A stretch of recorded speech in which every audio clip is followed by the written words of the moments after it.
Eh, yang pertama tentu yang sangat penting untuk kami, untuk kita ini adalah ucapan terima kasih yang setinggi-tingginya kepada pemrakarsa, kepada yang memfasilitasi acara ini sehingga acara ini bisa berjalan pada hari ini. Yang sebelumnya sebetulnya sudah seperti yang disampaikan tadi sudah sekian lama, bahkan mungkin hampir lebih dari 1 tahun yang lalu direncanakan. Tapi ini karena kemudian karena kegigihan dan sehingga ini alhamdulillah terlaksana sampai dengan hari ini. Kita aplaus untuk Katuan Johan.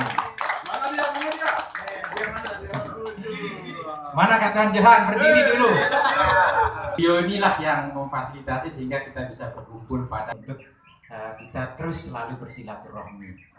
Kemudian yang kedua, terima kasih kepada yang ditempati Bapak Yus Febrian dan keluarga yang sudah menyiapkan tempatnya pada kesempatan ini.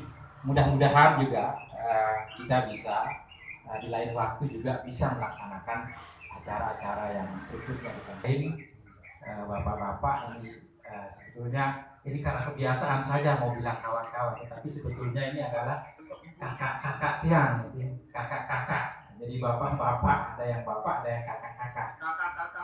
Nah, kakak-kakak. Jadi di sini sudah hadir yang paling ditunggu-tunggu. Ini kakanda yang merancang, yang menggagas Karang Taruna Benteng Pemuda ini lahir.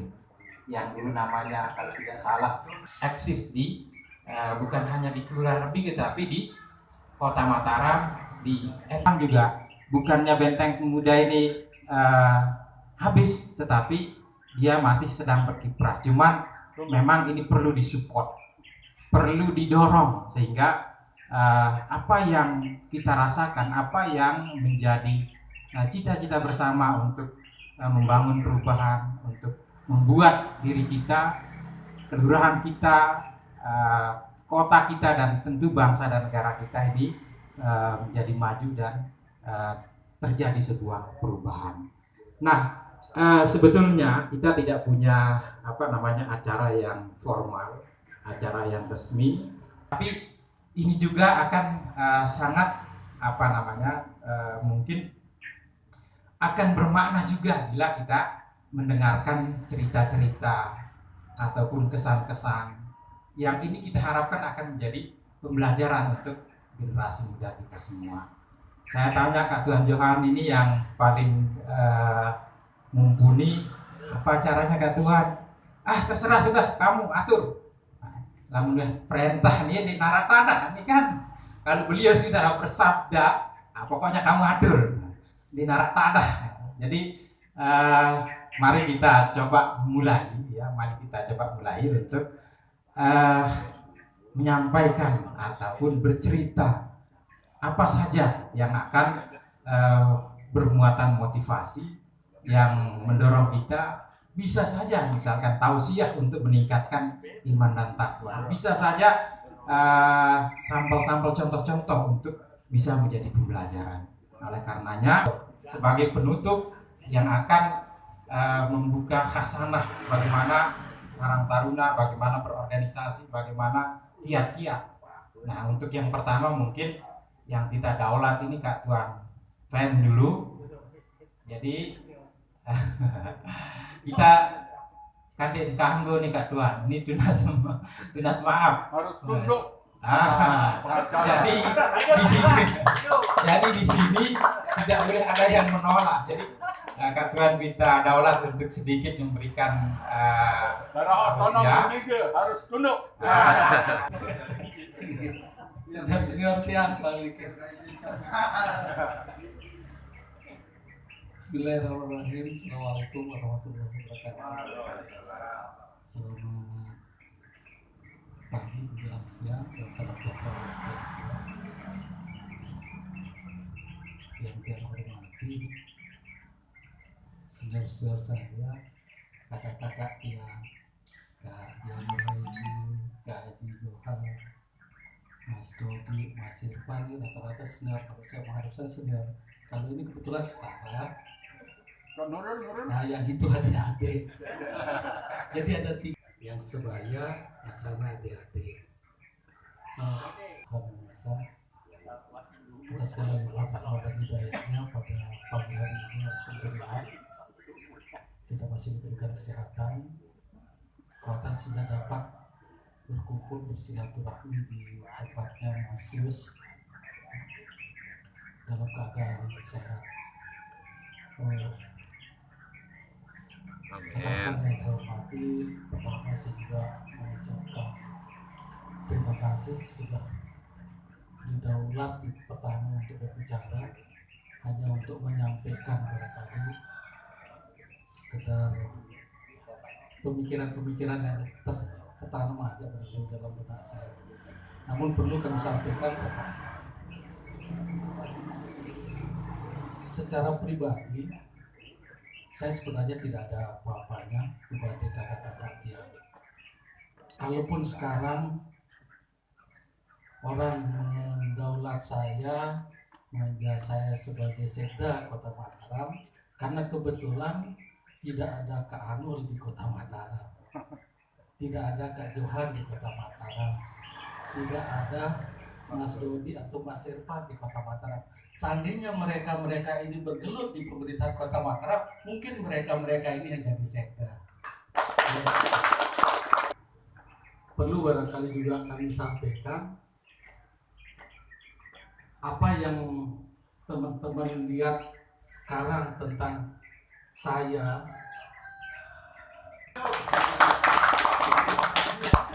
Di Benteng Pemuda ini kita melepas semua jati diri kita, hanya satu kepentingan kita saat itu, bagaimana kita bisa menunjukkan menjadi orang baik dan bisa berbuat baik untuk masyarakat kita di Kelurahan Pemuda. Hanya itu, tidak ada motivasi lain. Itu yang saya ingatkan, itu dan satu hal juga di situ kita tidak pernah berpikir keuntungan pribadi, bahkan kita melepas sekat yang ada dalam diri kita, bahkan mengorbankan tenaga pikiran termasuk uang saku yang diberikan oleh orang tua kita hanya untuk menunjukkan kita ingin berbuat baik untuk masyarakat Kota Mataram, khususnya di Kelurahan Lebiga. Harapan kami tentunya nanti ini dapat ditulari oleh teman-teman kita, khususnya adik-adik kami yang sekarang menjadi pengurus Karang Taruna Benteng Pemuda Kelurahan Lebiga ini, untuk bisa menduplikasi apa yang dulu pernah teman-teman atau kakak-kakaknya lakukan. Itu yang kami rasakan. Berikut, setiba saya di sini, kemudian melihat penampilan kakak-kakak tadi, terpersit ide saya. Saya sudah lontarkan sama Mas Irfan, jika memungkinkan, mungkin nanti di bawah naungan Karang Taruna Benteng Pemuda Lebiga, sekaligus atas restu pemilik rumah sama Mas Santo di sini, ini bisa saja kita jadikan sebagai ruang kreatif. Kita sangat miskin ruang, tempat, jujur aja. Oleh karena itu, pribadi siap, tentunya tidak sebesar ya kebutuhan di situ. Tapi apabila ini kita kerjakan gotong royong, saya pikir seberat apapun itu akan ringan kita laksanakan. Ruang kreatif ini kalau kita mau mencontoh di Kota Mataram, khususnya di tengah itu, hanya ruang halaman sedikit aja dia bisa buat jadi kafe, tempat nongkrong anak muda, dan itu diberikan pencerahan-pencerahan yang sifatnya positif. Oleh karena itu, karena kita memiliki potensi, saya pikir tidak ada salahnya di sini untuk tempat ruang kreatif, kafe, sekaligus untuk tempat tongkrongan untuk anak-anak muda yang bersifat positif tentunya. Kita punya tanggung jawab ke arah itu. Oleh karenanya gagasan ini saya ingin coba lontarkan. Jika ini bisa ditangkap, silahkan siapa bisa memfasilitasi. Nanti kita rembukan kira-kira bagaimana cara kita untuk bisa mewujudkan itu. Yang jelas saya secara pribadi siap dan penting untuk kepentingan teman-teman pemuda yang ada di Kelurahan Lebiga. Pengalaman-pengalaman lain barangkali tidak mungkin bisa saya, terlalu banyak pengalaman, terutama banyak dukanya bukan sukanya. Dukanya yang itu yang barangkali bisa melecut kita untuk bisa terus berprestasi. Oleh karena itu, secara khusus barangkali nanti kalau memang teman-teman ingin komunikasi apa aja sih dukanya sehingga saya bisa seperti ini, nanti kita bisa sampaikan.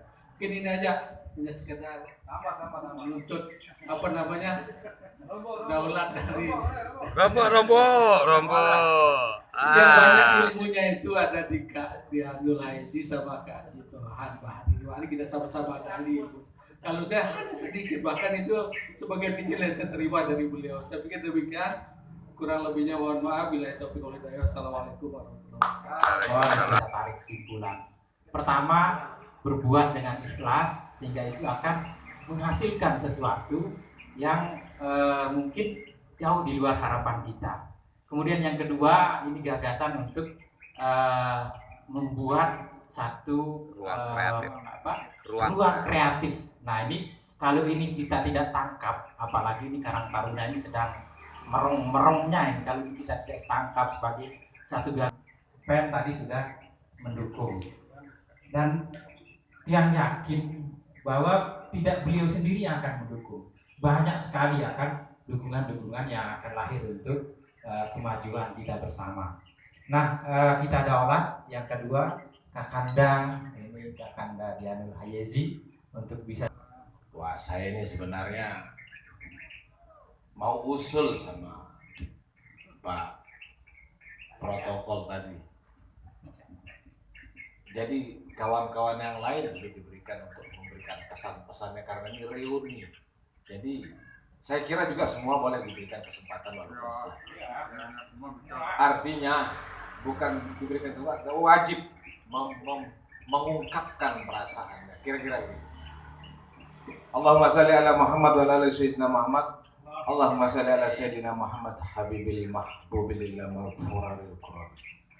Jadi saya pada siang hari ini merasa indah hidup itu. Kenapa saya mengatakan indah? Karena sekarang saya hidup dalam sebuah kenangan. Karena hanya kenanganlah yang indah. Kenyataan itu sesungguhnya tidak begitu indah. Makanya saya menggunakan kalimat ini. Kenapa? Karena kenangan itu menjadi indah. Makanya saya berharap kepada saudara-saudara, adik-adik saya yang kemudian meneruskan apa yang disampaikan tadi oleh kakaknya Pak Effendi Eko Sasmito, nama lengkapnya Effendi bisa dipanggil, saya biasa manggilnya Endot. Tapi kenapa harus dikatakan inilah keindahan yang dikatakan sama beliau tadi. Jadi saya pernah ngomong sama Mas Irfan sebenarnya yang indah itu adalah kenangan. Makanya kenapa begitu saya dengar dari luar itu lagu Gus Plus, wah semangat hidup saya kembali. Saya ingin gondrong lagi seperti Gus Plus itu. Dan celana saya harus lebar bre-bre. Cut-bre. Sampai hari ini saya tidak bisa melupakan keindahan. Walaupun pahit, seperti katakan kakak yang tadi Mas, sakit itu indah ketika dia menjadi kenangan. Kalau boleh diingat, pernah suatu hari senior saya, adik saya, ada dia di sini. Karena kekecewaan cintanya, dia pun mengatakan dalam kekecewaan itu kutemukan indahnya cinta. Ini fakta. Jadi ini yang harus kita pelihara, ya, yang harus kita pelihara karena kita ingin bernostalgia, berreuni. Justru disitulah keindahan. Memang dulu memang banyak suka dukanya kita rasakan, banyak dukanya. Bahkan kalau kita pergi pertama keliling Lombok, Mas Pendi itu pakai A100 L2 Super. Kakaknya nih Mas Doktor Insinyur Johan Bahari ini pakai Astra, makanya nama motornya Astra Jingga. Hah? Oh, Haji Wildan Mupradi, sekarang udah Haji. Nah, Haji Gadon katanya.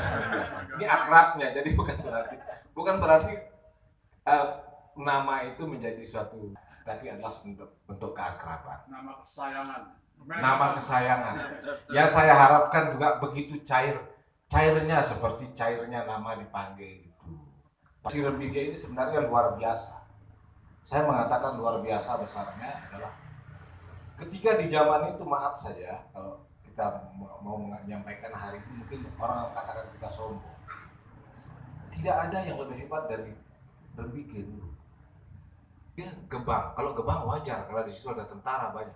Kalau Rembige ini menjadi barometer dari segala urusan, mau urusan olahraga, maaf saja, urusan politik, urusan kecerdasan, segala macam sebenarnya kalau dicari, digali di kota Mataram asli itu adalah pusat tertua yang harus kita ingat ini sebagai motivasi kita. Ketika era Belanda, Jepang itu justru kota itu ada di Rembige dan Mataram. Sehingga ketika pelabuhan Ampenan itu ada di Ampenan, makanya jalur itu hanya yang dibangun jalur Jalan Nangko ke Mataram, jalur Ampenan ke Rembige yang dihubungkan perempatan Rembige kemudian ke kantor gubernur. Yang sayang-sayang. Nah itu artinya penting untuk kita ingat sebagai motivasi. Makanya tidak salah ketika Bung Karno mengatakan jas merah, jangan melupakan sejarah. Orang yang tidak melupakan sejarah itu berarti orang yang tahu siapa dirinya, siapa sesungguhnya, zuriatnya, siapa sesungguhnya yang melahirkan dia, yang membesarkan dia. Kira-kira itu. Sebenarnya Mataram itu menjadi kecil ketika kita mau mengoptimalkan, katakanlah, apa yang kita miliki, potensi yang ada pada diri kita. Tadi diungkapkan oleh Mas Junaidi, kakaknya, dan adik saya juga, adik kita semua Junaidi. Betul itu, bahkan skala nasional. Kalau prestasi pemuda Rembige di era tahun 80-an ya, pernah menjadi Karang Taruna teladan nasional. Dan ini Karang Taruna sesungguhnya Karang Taruna swadaya. Yang ketika itu pertama saya jadi ketuanya yang dipercaya oleh adik-adik saya dan saudara-saudara saya ketika itu. Dan saya ketika itu ya bangga sekali ya. Karena yang pertama saya diwawancara oleh Johannes Purwadi, wartawan RRI terkenal, kalau belum ada TV waktu itu. Masuk di RRI saja sudah betapa bangganya. Itu juga menjadi motivasi, tapi tidak menjadi kesombongan. Itu kenangan saya, masa lalu yang harus saya katakan sehingga pada hari ini bisa kita membangun memori itu kembali dan menjadi motivasi buat kita. Dia pernah menjadi laboratorium percontohan pemuda nasional. Jadi yang sekarang seperti Mas Pendi katakan itu yang di Mataram itu sih ketua API dan lain sebagainya, dulu belajar organisasi di Rembige. Mestinya itu juga saudara-saudara kita diundang yang di Mataram. Karena saya waktu itu ya karena mengalami musibah kita katakan, tapi sebenarnya bukan musibah, itulah perjalanan hidup saya. Saya drop out dari kuliah saya karena terlalu banyak mengurus organisasi sosial pemuda itu. Kenapa? Bukan karena nilai saya rendah, makanya saya drop out dari. Yang saudara tidak boleh lagi melanjutkan kuliah karena saudara kurang absensi 75%. Wah, celaka benar ketika itu kan. Karena dari kondisi itu akhirnya saya justru membuat saya berpetualang. Dalam dunia pendidikan saya berpetualang dari sebuah organisasi. Saya pergi cari sekolah untuk melanjutkan diri. Ketika itu orang tua saya juga kurang mampu sebenarnya sebagai guru SD. Tapi saya bilang sama bapak saya, Pak, daripada pelihara orang gila, kan lebih baik ke sekolah kan. Akhirnya bapak saya mau mengalahkan saya keluar. Saya pergi ke Malang, ke sekolah, ke Surabaya. Akhirnya terdampar di Jogja. Alhamdulillah di Jogja saya kuliah di Mataram, termasuk di Mataram, hampir 13 tahun saya kuliah. Iya, satu-satunya mungkin di Indonesia, bahkan di dunia pemecah rekor terlama kuliah. Saya angkatan tahun 79-80 bersama Tuan Johan Bahri ini. Sarjananya sama Pak Ing, mungkin duluan Pak Ing. Saya sudah kemudian. Tetapi luar biasa hikmahnya, saya wisuda itu bukan karena prestasi saya kuliah. Ini serius, bukan karena prestasi saya kuliah. Saya juga di sana itu banyak mengurus pemuda. Kenapa sih tidak senang sekali? Saya jadi ketua forum mahasiswa Jogja, Lombok. Tahun itu saya paling suka mengkoordinir kawan-kawan 10 Lombok itu untuk pulang ke Lombok pakai bus. Ketika itu masih menggunakan bus. Hampir seluruhnya makan di Lombok ini mengenal saya kalau urusan Yogyakarta. Termasuk yang sukses di Yogyakarta itu teman saya, namanya Izzat Hussein, itu Pak PG Eko Sasiko itu tahu. Beliau itu Pak Izzat Hussein itu bahkan pernah terdampar di Jepang. Ini bercerita hanya sebuah kenangan sebagai motivasi. Dia punya baju hanya 2 biji, celana 1 biji. Sampai selesai kuliah pun demikian. Yang satu dia punya jaket, namanya jaket Korea. Ini kebanggaannya.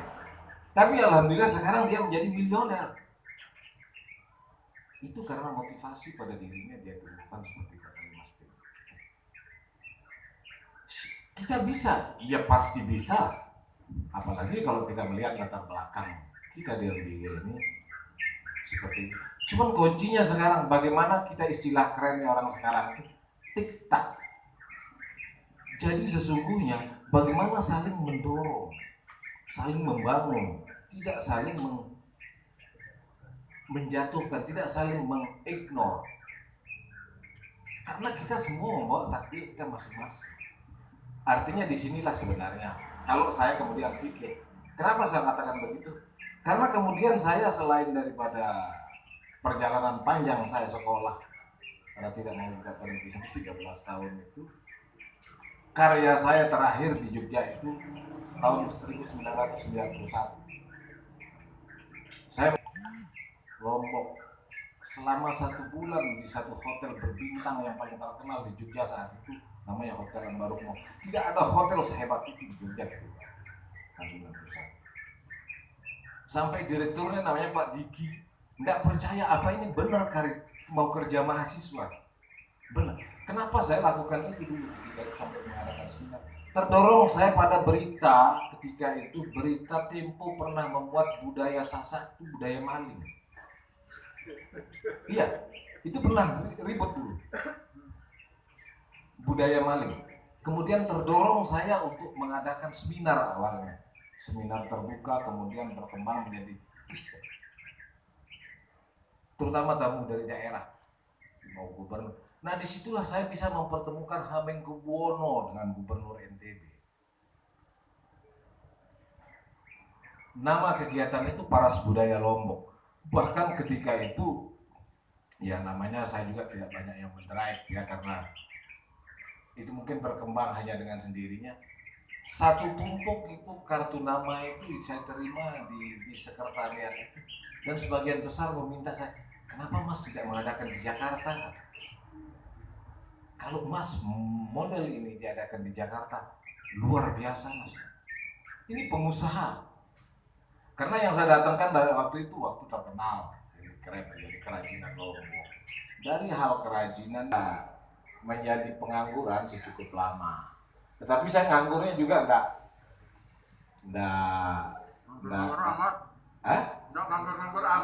nganggur amat, tapi tetap berkarya artinya.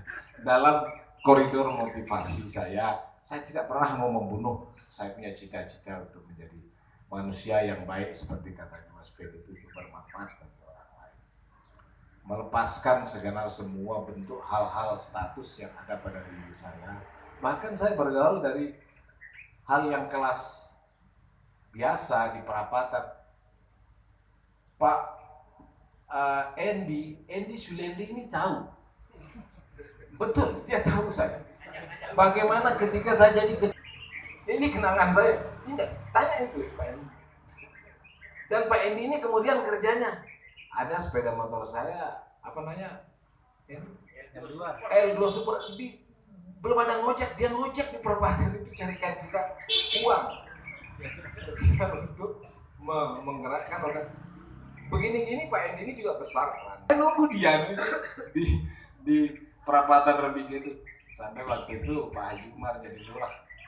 pagi-pagi subuh dia geleng-geleng. Saya dengar, tapi saya kan baru mau bangun waktu pusat lalu. Subuh-subuh pulang jalan-jalan dari setelah subuh. Aduh ini gawat ini ketua karakter ini tidur di perapatan. Itu saya dengar Pak Haji Umar almarhum itu bicara. Mas Ben itu kemudian pada hari ini menjadi kenangan yang indah bagi saya ketika saya pernah juga melakukan proses dalam kehidupan saya masuk dalam dunia politik, bahkan alhamdulillah dan punya pengalaman yang sangat banyak di politik itu, dari hal bisa membangun sebuah keadaan sampai dijungkir balikkan pun saya di politik itu pernah. Jadi makanya saya kemudian punya prinsip dia. Itu kesimpulan saya. Tapi semua itu dicari dengan tanpa habis berhenti untuk bermotivasi. Itu yang saya lakukan. Dan sangat besar kemudian manfaatkan kita ketika kita persoalan sendiri dan tidak cengeng. Biasa dalam politik itu kalah ditumbangkan oleh kawan maupun lawan. Mau uang hidup itu perbuatan. Kalau kita hidup tidak berbuat, saya kira tidak menjadi sia-sia. Mati duluan itu yang disilahkan. Mati usia 60 tahun, dikubur pada usia 20 tahun. Itu istilahnya. Saya ingin sebenarnya saudara-saudara saya sekarang ini di materi BG ini dengan potensi yang begitu besar. Kita semua bisa, bukan hanya Jokowi yang bisa. Kita pun bisa jadi Jokowi, jadi presiden. Jangan pernah itu anggap sebuah hayalan, itu fakta, itu kenyataan. Itu yang ada pada diri saya. Sehingga saya bukan tak pernah mencalonkan diri jadi presiden, pernah. Walaupun tidak ada yang juga dulu bersidang di Mahkamah Konstitusi, berdiskusi dan berdebat tentang ideologi, tentang hak asasi, tentang hak manusia, tentang segala. Dan itu kalau kita bersidang di Mahkamah Konstitusi itu bintang nasional yang menonton. Artinya begini-begini pernah juga dituduh. Dan pasti itu tercatat dalam lembaran negara. Dan pasti Jokowi menontonnya.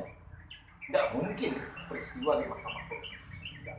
Kira-kira begitu. Saya membuat labungan-labungan politik. Walaupun sesungguhnya orang ini dalam termasuk kemarin saya mencalonkan diri jadi wali kota Mataram.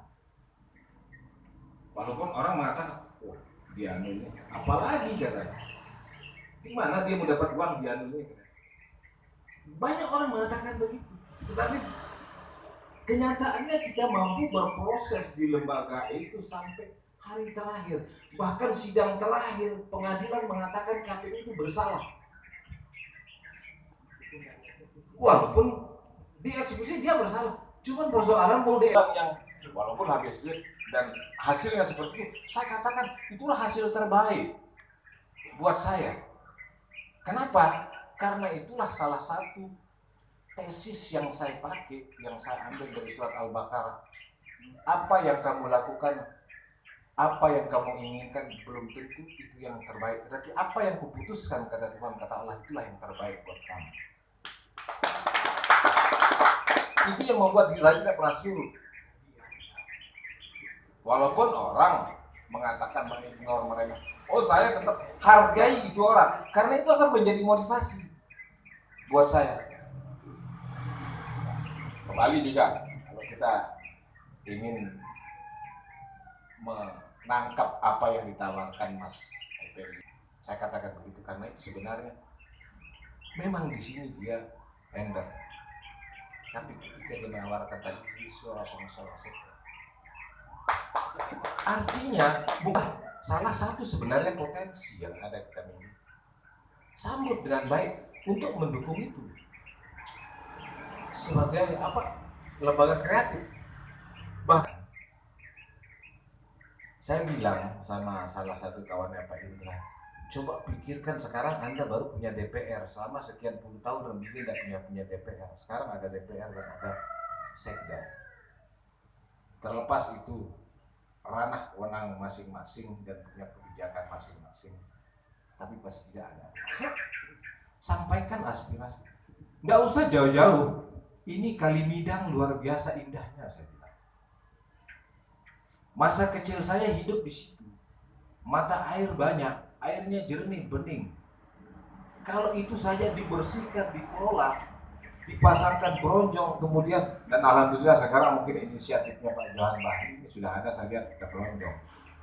Di atas bronjong itu dibuatkan tempat orang jalan-jalan sampai ke Kutu Barat saja. Kemudian ciptakan di situ tempat orang berjualan dan lain sebagainya. Betapa indah. Kalau punya uang Pemda Kota Mataram, beli sawah-sawah yang ada di sebelah itu, di lembah itu. Betapa indahnya itu. Tidak ada tempat seindah ini di Kota Mataram. Di atas bendungan itu. Kasih kemudian perahu-perahu kecil untuk anak-anak bermain, kasih kanu untuk latihan kanu. Luar biasa. Tentu sampahnya ya diatur sebaik mungkin untuk tidak dihabiskan. Dan itu pasti menjadi ramai. Ini saya untuk menyambut sebagai suatu kegiatan yang sifatnya kreatif. Kemudian mari dimulai dari sini dan kita coba pikirkan lembah itu menjadi lembah yang indah. Dan itu pusat mata air, tidak pernah berhenti. Bukan saja aliran sungai itu dari suplai dari atas, tapi mata air ada di situ. Kira-kira itu kalau kita mau menyambut apa yang disampaikan Mas Boy. Kemudian kembali bernostalgia. Kenapa saya merasa masa indah? Karena masa-masa muda saya kemudian di situ habis.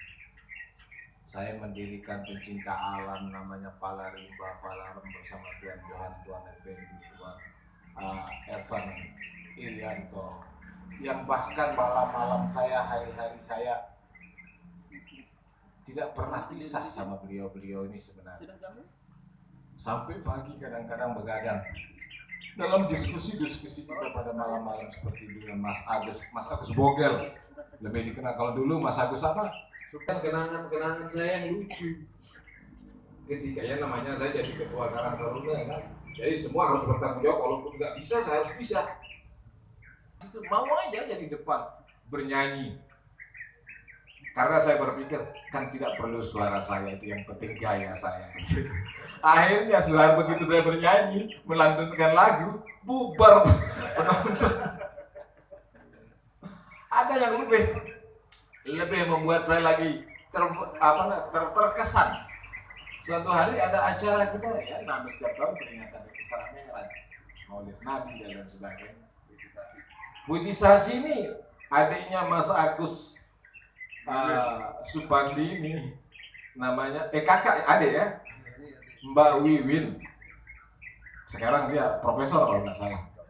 Oh doktor, dia dosen beneran. Begitulah. Ini generasi Karang Taruna begini sekarang sudah ada dosen beneran, doktor, Tuan Johan doktor, jadi guru besar. Artinya begitu. Suatu hari sedang baru dimulai acara, baru pembukaan mengaji, pembacaan ayat suci biasanya dibacakan oleh Haji Sabri itu. Tiba-tiba yang mau baca puitisasi ini nggak bangun-bangun naik ke podium. Saya juga bingung, bolak-balik ke sana kemari.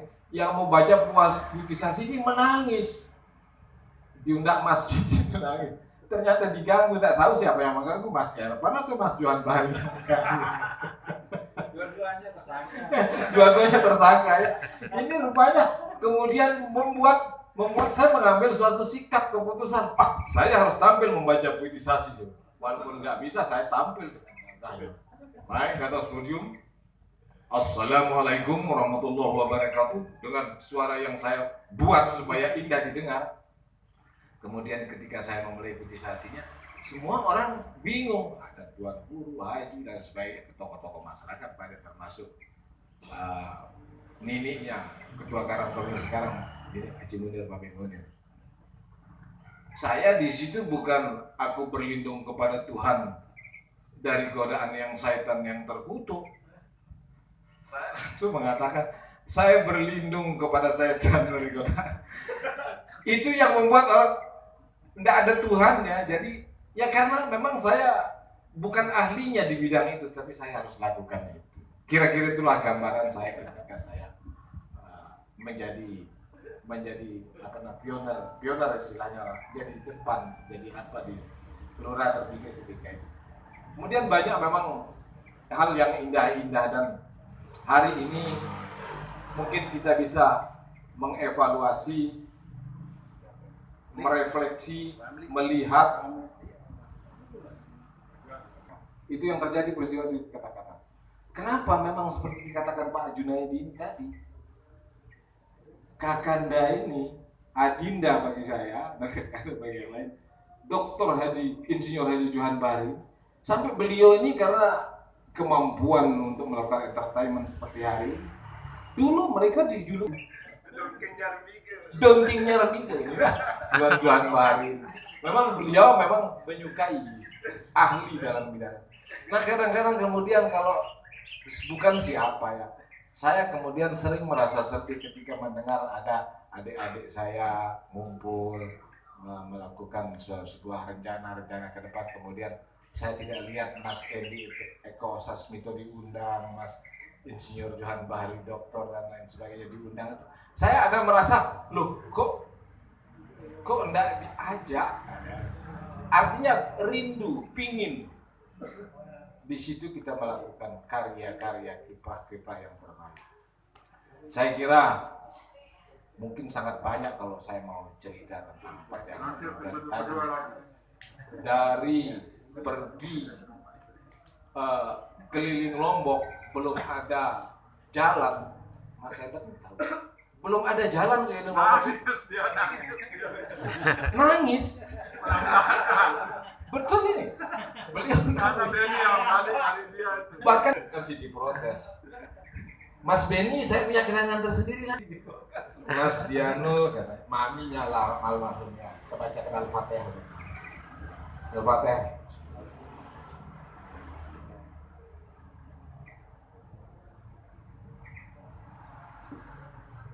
Maminya kalau saya ke rumah nanya, Mas Diano, kira-kira nggak jabatan yang baik buat Mas Benny selain mencari dana dan jadi bagian perlengkapan. Jadi seperti langganan itu jabatan abadi, tapi begitu jadi indah bagi kita semua. Artinya kita bagaimana menciptakan suasana terbaik bagi diri kita, lingkungan kita, bagi saudara-saudara kita yang datang dari luar. Apalagi ikon-ikon Robigo ini sebenarnya sudah banyak. Dan ini menurut tindakan adalah berani rasional. Jangan ketika tidak punya peluang dan ada timbal balik yang lebih keras, jangan berani di situ. Kecuali saya ya, saya di televisi. Walaupun bisa saya tantang mereka, karena saya tidak punya konsekuensi. Justru dia akan memberikan saya nilai kalau Mas Benny mungkin harus mengatur strategi. Tetapi saya kira harus. Jangan bisa boleh hilang keberanian. Berani harus menjadi wali kota. Saya kira bukan berarti kemudian kita mau melawan atasan kita, tidak. Inilah potensi. Saya kira kuncinya ada pada diktat. Bagaimana kemudian saudara-saudara kita dari kita membangun diktat itu seluruh kota Mataram. Harus sudah banyak kita bercerita tentang potensi ini dari era zaman yang kesempatan dan peluang. Iklan, ibu jempolnya dekat logal. Pan, ibu jempol. Kumpulan terhadap saudaranya sendiri. Gara-gara ini walau-walau kebenaran di kota itu. Nah itu sampai terjadi dulu di zaman saya, di era saya. Walaupun Pak Erwin Basmadi itu jago karate. Iya. Erwin Basmadi ini sebagai anggota karate, jago karate bahkan masuk ke tingkat nasional. Yang mana orangnya? Itu dia di pojok. Salam, nah ini. Pernah dikampaskan sebenarnya. Ya, itu luar biasa prestasinya di bidang silat, karate, renang. Nah kemudian kalau ini kemudian kita tidak bisa, minimal kita bisa mengikuti jejaknya, walaupun tidak bisa melampauinya. Kalau memang Waalaikumsalam. Dari tadi benarnya kekek dengan nambahkan. Kemudian saya ini kepingin sekali bicara. Padahal saya sudah didaulat di berbagai tingkatan, bahkan di nasional pun, internasional pun saya sudah biasa dipersilahkan sebagai keynote speaker. Tapi kemudian saya geger ini.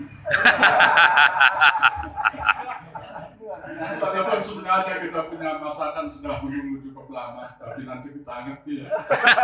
Waktu kita siapkan katanya cukup lama, bila perlu sampai besok pagi, no problem. Ya, terima kasih. Bahagia sekali saya. Terharu saya berkaca-kaca saya ketika saya ada di hadapan Anda semua, saudara-saudara saya. Sahabat-sahabat saya, kakak-kakak saya ini, saya bangga. Karang Taruna Benteng Pemuda, lahir di bawah tahun 80-an, yang awalnya bernama Bina Putra. Bina Putra. Belum ada Karang Taruna. Kakanda saya Dianul Hayezi, dan saya adalah di garda depan, dan kita berawal untuk membangun lapangan bulu tangkis ya, yang bisa menghimpun sekian banyak pemain-pemain, dan boleh jadi boleh dadar saya nanti kapan-kapan masih mampu melawan Anda. Wah, luar biasa. Perjalanan itu demikian panjang. Itu kalau yang disampaikan Kakanda Dianul Hayezi itu mungkin hanya baru seujung kuku. Bayangkan 80 tahun yang lalu sudah 41 tahun sekarang. Betapa banyaknya sejarah yang tercatat. Bagaimana Kakanda Anda, Insinyur Haji Effendi Sasmito, anggota DPR di Kota Mataram. Tapi karena aturan dia harus memilih mau terus berkunjungi ataukah tidak, gitu ya. Dia pilih saya berkarir di birokrasi, dan alhamdulillah kita tahu saat ini beliau adalah jajaran tertinggi di birokrasi Kota Mataram. Bahkan berkali-kali menjabat sebagai PLT wali kota, termasuk kemarin ketika dia mengawinkan putri tercintanya. Itu saya saksikan betul bagaimana adinda saya ini, boleh saya banggakan ya. Anaknya dokter, terus cantik, punya menantu boleh jadi, anaknya bos pompa bensin lagi, dan mereka hebat. Ketika acara-acaranya itu dia malu sebenarnya mau mengundang kita secara khusus, tapi kita harus pandai menempatkan bahwa dia itu adalah tokoh sentral ya. Mungkin diserahkan kepada kita hadir, tapi alhamdulillah semua hadir. Dan saya termasuk di acara adatnya juga sampai dia bengak. Ya Pak Tuan, ini tahu kok bahasa pembayun, dia bilang bengak, kok bisa? Dia bisa karena kita Karang Taruna Benteng Pemuda. Kemarin beberapa hari yang lalu saya sebenarnya iseng-iseng saja buka WA atau telah terbentuk ikatan alumni Karang Taruna Benteng Pemuda. Saya nonton bagian terakhir dan kebetulan saya dengar kapan kita ngumpul sekali. Saya yang paling dulu nangkap. Saya tidak punya uang, apalagi saya dalam kondisi yang agak kurang sehat sekarang ini ya, tapi semangat harus terus. Covid ya? Hanya kurang bercinta saya. Saya cari solusi, tapi saya bukan segalanya. Kurang kan gitu. Bisik punya bisik, akhirnya walau terbata-bata, pada hari ini kita bisa menghadirkan teman-teman kita yang hebat. Berapa ketua Karang Taruna yang harus absen pada pagi ini? Yang pertama Kakanda Dianul Hayezi, walaupun 3,5 tahun, ya 1,5 tahun di Bina Putra, kemudian 2 tahun di Benteng Pemuda, tapi terpaksa harus hijrah karena tuntutan ilmu dan petualangan yang belum selesai. Dia berangkat, dan saya yang terlibat tugasnya itu menjadi melanjutkan. Begitu saya, karena perjalanan juga dilanjutkan sama Adinda Haji Effendi Eko, masuk di Mataram Ria, FKKT Kota, kemudian berkarir di sana. Ada kevakuman, tampillah kalau tidak salah Ahmad Nurul Wahyudi kan, Wahid Provinsi. Ya, begitu kan, pada lalu ada Ahmad Nurul Wahyudi yang kita kenal sebagai Mat Nyamuk, nama indahnya. Berjalan lagi Ismul Hadi SD, yang sekarang jadi pengusaha SD, top juga. Habis itu baru Hidayat ya? Dayat. Oh, Ranu dulu ya, Ranu ya. Di tempat ini tokoh-tokoh besar hadir dan insya Allah akan makin besar ke depan. Amin. Tidak terlalu berlebihan ya. Pertemuan kita pagi ini walaupun tidak terlalu banyak kita menguras tenaga, terrealisasi bisik-bisik tetangga dengan sedikit solusi saya bisa Bapak Dewan ya, Dewan kita Indra Setiadi sebenarnya harus hadir, tapi kalau tidak hadir pasti ini sangat sebahasa sedikit santunan anak yatim ini. Nanti Yus sudah menyiapkan dan kalau ada yang mau 10-20 ribu untuk menambah saya mintakan tadi dan kebetulan dia akan hadir. Kemudian Haji Basir yang wakil direktur Bank Antar Daerah kemarin sekarang jadi bank apa itu ya. Sayang dia tidak bisa hadir walaupun kita sudah undang dan ada yang menemani tamunya pergi Menggok di Pancasila. Banyak yang lain, Dr. Mary Windarningsih juga pada hari yang sama dia ada jadwal penelitiannya di Sembalun sekaligus liburan bersama keluarga. Mohon maaf juga untuk tidak bisa hadir. Banyak ya. Indra Setiadi saya pikir mudah-mudahan akan menyusul. Saya berdiri di hadapan pemuda selalu merasa bangga karena memang Soekarno bilang, beri aku 100 orang tua akan kupindahkan Gunung Semeru. Tapi beri aku 10 pemuda akan kutukan balikkan dunia. Adinda Mupradi ini 2 periode jadi anggota DPR ya. Luar biasa. Padahal kalau terdengar dulu malu-malu kucing juga, agak telat-telat juga. Tetapi dia hebat juga ketika berkiprah itu kan. Bang Diano Hayati 2 periode juga. Sekarang Indra Setiadi mantan ketua Karang Taruna Rembida Utara mengajukan diri, mereka akan muncul karena mereka adalah beringin serpara. Dimanapun Anda tumbuh, katanya kakek saya, bahwa Anda akan menjadi pohon yang besar. Dan insya Allah di situ akan banyak orang bernaung katanya. Dan kita saksikan di dalam sejarah perjalanan daripada teman-teman kita ini. Alhamdulillah, Pak Wahyu kalau dia mau jadi camat sudah dulu dia jadi camat karena dia nggak mau saya kan dia besar dan musik. Kita pemain Brazil semua. Siapa sangka adik kita adanya Hadi Wil, dokter Hamsu Kadrian. Yang berorganisasi pun tidak berani muncul depan kita, tapi bintik-bintik dari pintu melihat bagaimana kakak-kakaknya berpidato, kemudian ada motivasi untuk tampil. Siapa juga, gitu. Dia menjadi dekan Fakultas Kedokteran Universitas Mataram dan memberikan bergengsi. Luar biasa dokter. Indra Setiadi, pengembang, sampai Sumbawa, sampai Bina sekarang dia punya proyek. Anggota DPR. Kita adalah pemain Brazil yang secara individual sangat top, apalagi kita bersinergi. Siang ini kita mengambil tema reuni dan santunan anak yatim keluarga besar Karang Taruna Benteng Pemuda itu.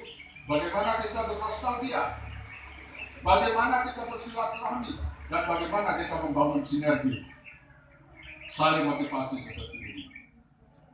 Januril sekretaris punya percetakan sekarang luar biasa. Dan lain-lain sudah kita tidak bisa sebut.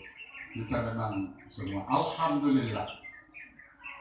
Banyak cerita panjang kalau saya menyampaikan seperti apa dikatakan Januril Hayati. Saya tidak pernah punya uang, tapi seluruh kota bahkan 7 negara saya keliling. Hampir 5 bulan saya di Timur Tengah gitu. Saya ke Mekah, saya ke Lebanon, saya ke Suriah. Tidak ada orang tahu saya berangkat. Dan saya tidak punya uang, tapi kok bisa? Gitu. Seluruh hotel mungkin tempat kita tidur, tempat kita berpikir. Sampai saya sekolah pun kalau saya mau ceritakan biaya saya hampir 1,2 miliar. Saya sudah bisa beli apa sebenarnya dan itu. Kalau saya mau ke Mekah lagi dengan dana 1,2 miliar itu bisa 30 kali saya bolak-balik. Di mana saya cari uang? Seperti katanya abang saya Januril Hayati. Satu-satunya dokter di Universitas Mataram yang di akhir usianya pengabdiannya itu berani sekolah dengan biaya sendiri. Itu saya. Dan sekarang saya tidak pernah merasa hebat, tidak pernah merasa pintar, kecuali dokter yang pandai tersenyum. Sehingga saya katakan, Haji Johan Bahari, the doctor smile. Luar biasa. Peluang untuk adik-adik saya, Anda semua kita akan dorong. Ini Haji Pen ini juga diam-diam dokter juga, dan lebih dulu dia ditarik, dia punya toga, dan satu-satunya birokrasi di Kota Mataram yang begitu hebat menurut saya, karena tenang, strategis, tidak banyak goncangan, karena dia bisa menghadapi berbagai elemen masyarakat, dari yang paling preman sekalipun sampai yang pintar sekalipun, sampai yang apapun dia bisa kendalikan. Dan pemerintahannya ini adalah rezim yang paling lama mencatat ketenangan, dan itu dia bangun oleh adinda saya ini. Ketika itu dia mulai sebagai ketua Karang Taruna PNKP juga, kemudian menjadi ketua forum komunikasi Karang Taruna Kota Mataram. Saya waktu itu ketua forum komunikasi Karang Taruna tingkat provinsi. Ketika saya turun di Karang Taruna provinsi, KKT saya tawarin dia mau ke provinsi. Tidak, dia bilang. Karena apa? Demikian manisnya hubungannya dengan teman-teman seperjuangannya yang sampai sekarang masih eksis. Ini luar biasa. Dan kita pandai meniti buih untuk mendampingi karirnya beliau. Siapa orang Rembige yang pernah bawa map untuk merepotkan beliau walaupun beliau itu adalah bisa maju? Tidak ada. Karena orang Rembige, generasi muda ini adalah generasi mandiri, bukan generasi yang membawa